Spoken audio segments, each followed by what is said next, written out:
Hi guys! Come with me dito lang sa Yokohama, Japan, the world's largest Gundam factory in Yokohama.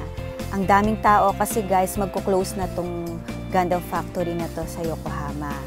Hanggang March 31, 2024 na lang. Ayan guys, kaya pinuntahan na namin, makikita nyo kung paano ginawa ang Gundam. Ayan, nakalagay ito sa Guinness World of Record. Ayan guys, ang laki niya, 18-meter tall.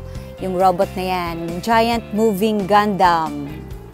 Kaya guys, nalulungkot ako kasi magko-close na siya, kaya pinuntahan ko na.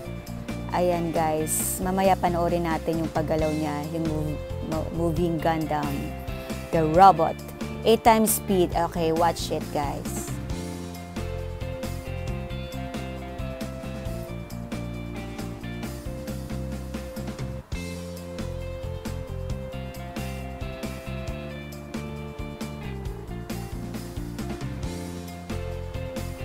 Umuusok siya sa feet ng robot. Ang ganda, ang galing.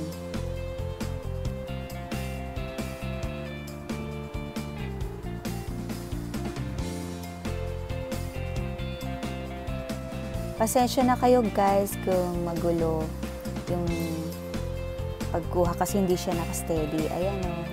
Eh naman, maraming movements tong Gundam na to eh.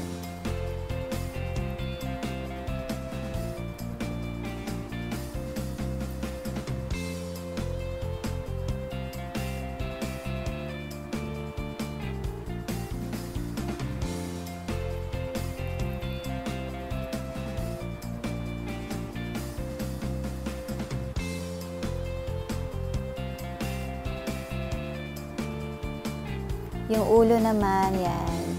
Yung head ng Gundam, gumagalaw din yan. Goodbye, Gundam! Panoorin nyo na guys, kaya lang hanggang March 31 na lang. Final na. Thank you guys for watching!